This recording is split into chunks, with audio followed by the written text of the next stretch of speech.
Lecture du message de Madame Patricia Miralles, ministre déléguée auprès du ministre des Armées, chargée de la mémoire et des anciens combattants, par Monsieur Yannick Scagiotto, sous-préfet de Velay.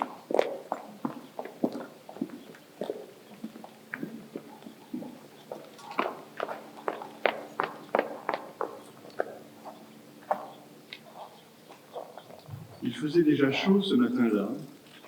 L'été pesait lourd, écrasant, comme une menace sourde. Mais personne n'imaginait encore l'inimaginable. Et pourtant, le 16 juillet 1942, à l'aube, la France s'est brisée. Par milliers, les familles juives ont été tirées du sommeil, arrachées à leur foyer, chassées de leurs chambres, les enfants arrachés à leurs rêves innocents, emportés sans ménagement, sans appel, sans raison. À Paris, les couloirs et les trottoirs bruissaient de bottes. Dans les escaliers, on entendait des pleurs d'enfants, des valises trop vite refermées. Dans les rues, des policiers et des gendarmes français guidaient les files. Ce jour-là et les suivants, 13 152 personnes furent arrêtées. Plus d'un tiers étaient des enfants. Dans cette enceinte fermée, dans une atmosphère étouffante, saturée de bruit et de peur, des êtres humains furent parqués comme du bétail, sous les ordres de l'État français. Des jours entiers d'attente, sous des verrières brûlantes, des enfants qui appelaient leur mère et leur père, qui ne pouvaient plus rien faire. Puis ce fut Drancy. Beaune-la-Rolande, des wagons avec du barbelé aux fenêtres, et des pleurs des enfants qui peinent à recouvrir le crissement des trains. Pas d'eau, pas de nourriture, pas d'hygiène. Puis l'arrivée, les cris des chiens et les cris en allemand, Auschwitz. Et le silence. Ils n'étaient pas coupables, ils étaient juifs. Aujourd'hui, sur les places de nos villages, devant nos monuments aux morts, nous sommes réunis pour transmettre cette sombre page de notre histoire. Transmettre, c'est dire la vérité. La vérité, c'est que ce crime fut pensé par l'occupant nazi, mais avec le zèle des autorités françaises. Car la rafle du Veldiv fut une opération française, ordonnée par l'État de Vichy et menée par des policiers et gendarmes français. Des hommes qui portaient un uniforme français, mais qui malheureusement ne servaient plus la République. Cette faute irréparable, précédée par les lois anti-juives iniques du régime de Vichy qui s'étendirent de la métropole jusqu'à Alger, Tunis ou Casablanca, furent un manquement aux valeurs de la France. Ce n'est que bien plus tard que cette vérité fut dite. Le 16 juillet 1995, le président Jacques Chirac eut le courage de prononcer un discours qui est resté dans l'histoire. Des mots précis, essentiels, historiques. En les disant, il a ouvert un chemin fécond. Il a osé dire que la France, ce jour-là, avait failli. Et en cela, il a rendu à la République sa vérité, sa force, sa dignité retrouvée. Mais aujourd'hui, nous nous souvenons du plus obscur, nous nous rappelons aussi du plus magnifique. Car ils le furent, magnifiques, les justes de France, ces hommes et ces femmes qui ont su dire non. Magnifiques dans le courage, dans la modestie, dans l'honneur discret. Ils ont offert une chambre derrière une armoire, maquillé des cartes d'alimentation, effacé des noms des registres, caché des enfants dans une ferme, dans une école, dans un couvent. Ils ont menti à leurs voisins, à leurs curés, à leur mère. Ils ont pris tous les risques, et parfois, ils ont tout perdu. Les justes sont la réponse de la conscience aux ordres de la honte. Ils ont incarné dans les ténèbres un honneur français. Si les 3/4 des juifs français ont survécu au nazisme, c'est aussi grâce à eux. Ils représentent, dans leur diversité, une école de citoyenneté, la légende dorée d'une humanité contemporaine. Alors, tant que nous marcherons sur cette terre, les victimes comme les justes ne seront pas effacées. La France n'oubliera pas. Elle enseignera, elle témoignera. Et ce, d'autant plus aujourd'hui, l'antisémitisme rôde encore. Ces réveils en France se sont faits de plus en plus fréquents, de plus en plus brutaux. Le 7 octobre 2023, le poison a rejailli avec une violence inouïe. Et puis, il y a aussi cet antisémitisme qui ne crie pas, mais qui nie, qui relativise, qui fait silence ou qui rit. Chaque injure, chaque attaque, chaque dégradation, chaque mensonge ne sont pas des anecdotes ni des faits divers. Ce sont des alertes. Ce sont des failles dans notre pacte national. Aujourd'hui, et comme chaque jour, face à l'histoire, face à nos responsabilités, nous affirmons que la lutte contre l'antisémitisme, contre le racisme, contre la haine de l'autre, doit être la marque distinctive de notre époque. Parce que la France, c'est cette voie qui a failli un jour, mais qui a promis de ne plus jamais faillir. C'est cette promesse, trahie en 1942, puis restaurée par la vérité, par l'éducation, par la fermeté face à la haine, par la République. La promesse que la France demeure pour tous, d'où qu'on vienne, quel que soit ce que l'on pense, ce que l'on croit, une fidélité aux plus grandes espérances républicaines. Vive la République, vive la France.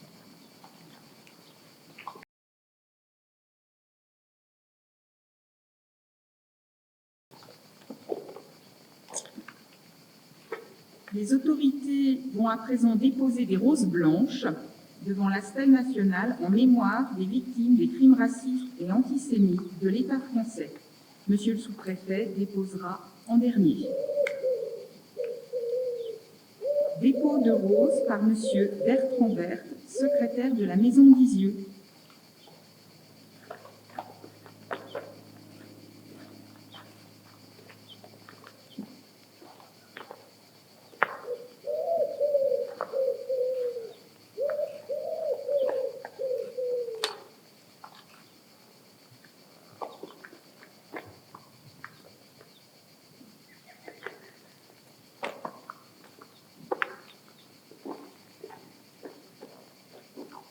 Monsieur Ignace Di Filippo, président de l'UNLAC de l'Ain.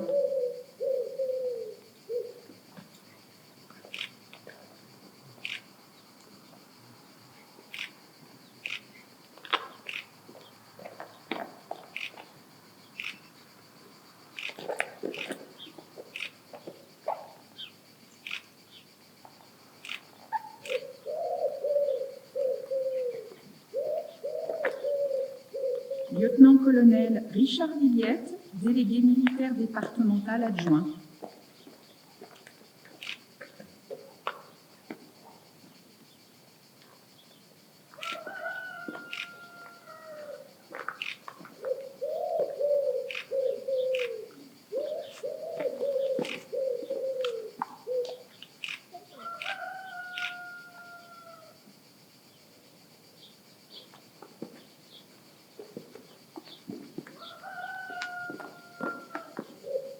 Monsieur Thierry Verguin, maire de Brégné-Cordon.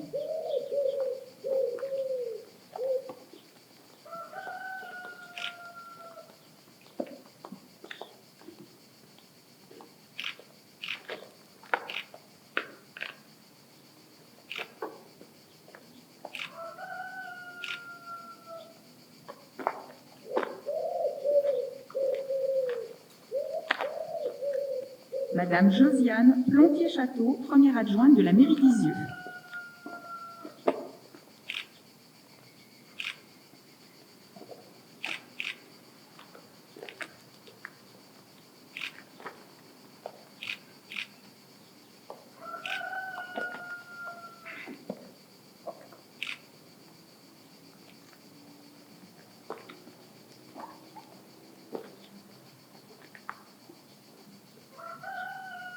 Madame Pauline Baudet, présidente de la communauté de communes Bugey-Sud.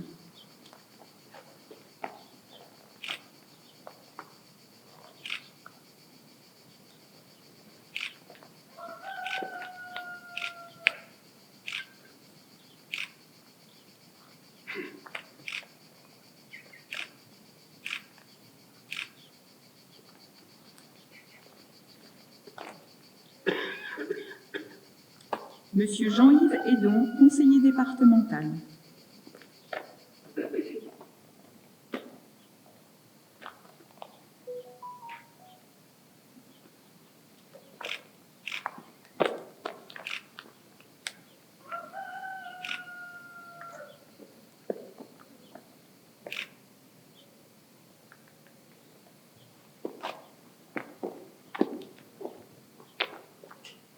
Madame Myriam Keller, conseillère régionale.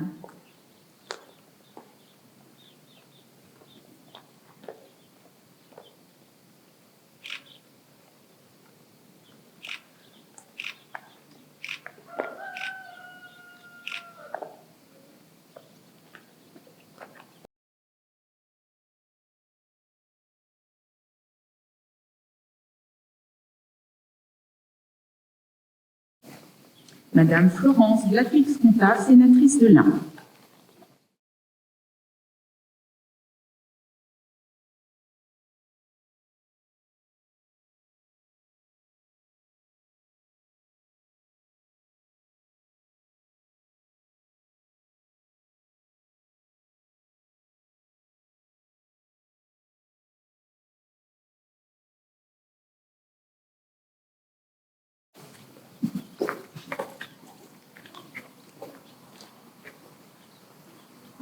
Monsieur Yannick Scalzotto, sous-préfet de Belay.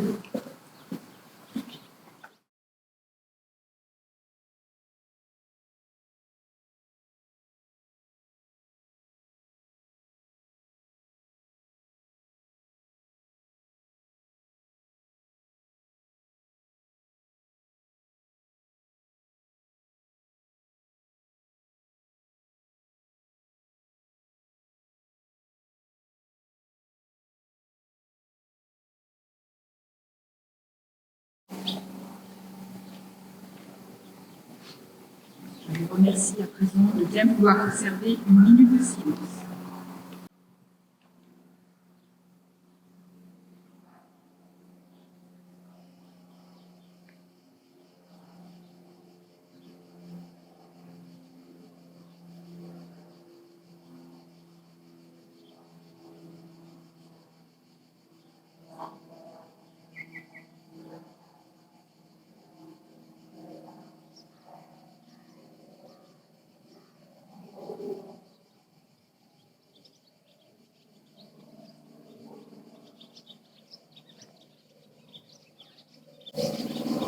Je vous remercie.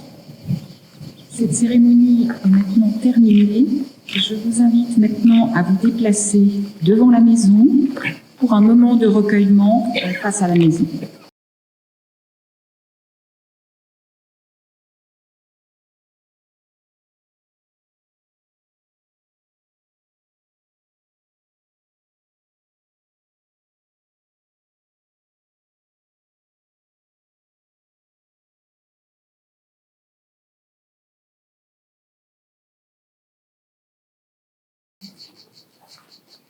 Cette cérémonie de journée nationale en mémoire des victimes des crimes racistes et antisémites de l'État français et d'hommage au Juste de France se poursuit par ce moment de recueillement devant la maison. Nous allons dès à présent procéder en hommage aux 44 enfants et aux 7 adultes qui ont été raflés ici le 6 avril 1944 pour être déportés, et pour 50 d'entre eux, il s'agissait d'une déportation sans retour. Et bien nous allons procéder à l'appel des noms, à la lecture des noms. Cette lecture sera assurée par des jeunes de l'Épique de mes yeux, et je me permets donc d'adresser mes sincères et chaleureux remerciements à cette structure qui est fidèle à la Maison d'Isieux depuis des années. Je remercie l'engagement des jeunes de l'EPID et l'engagement de la direction qui est aujourd'hui représentée par Madame Baratero. Donc, mesdames, messieurs, je vous laisse la parole.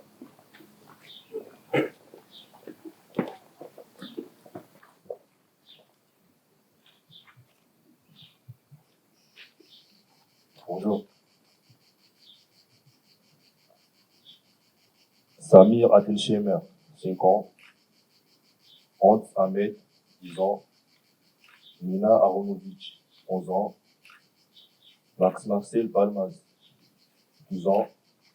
Jean-Paul Balzam, 10 ans. Esther Benassayag, 12 ans. Eddie Benassayag, 10 ans. Jacob Benassayag, 8 ans. Jack Pengiki, 12 ans. Jean-Claude Benguigui, 5 ans. Richard Benguigui, 7 ans. Barouk Raoul Benkitou, 12 ans. Maria Boulka, 13 ans. Albert Boulka, 4 ans.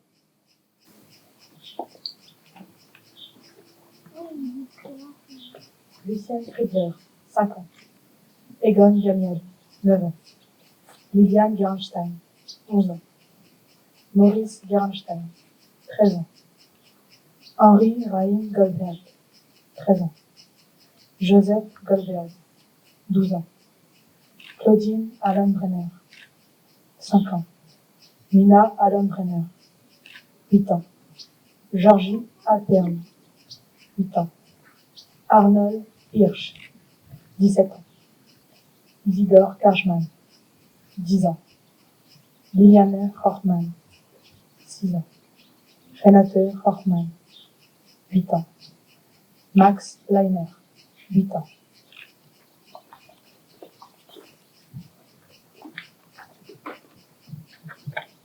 Claude Levan Reichmann, 10 ans.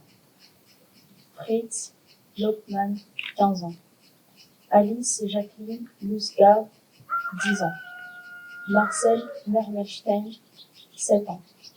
Paula Mermelstein, 10 ans. Theodor Reich, 16 ans. Gilles Sadowski, 8 ans. Martha Spiegel, 10 ans. Senta Spiegel, 9 ans. Sigmund Springer, 8 ans. Sarah Schutklapper, 11 ans.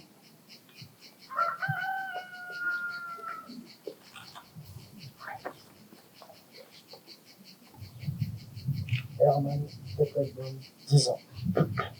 Max Tettelbaum, 12 ans. Charles Wagner, 9 ans. Otto Waltermer, 12 ans. Emile Zuckerberg, 5 ans. Lucie Feiger, 49 ans. Mina Friedler, 32 ans. Sarah Levan Reichmann, 36 ans. Eva Reichmann, 61 ans. Moïse Reichmann, 62 ans. Miron Zlatin, 39 ans. Léa Feldblum, 25 ans. Seule survivante.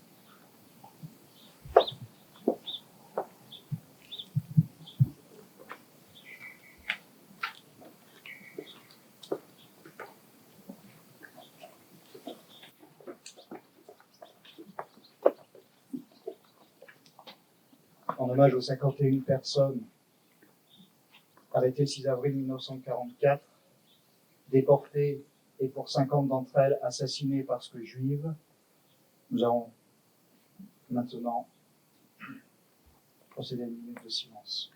Observer une minute de silence.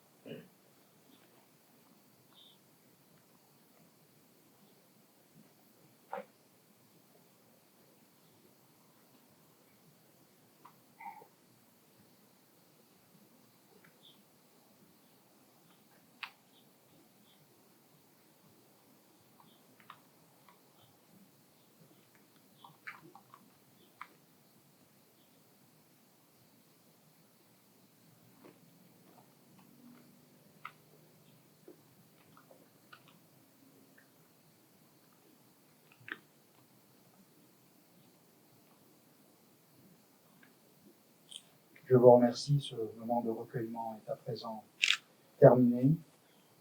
Je vous invite à me rejoindre en salle Pilzer pour partager un verre d'amitié. Merci à tous.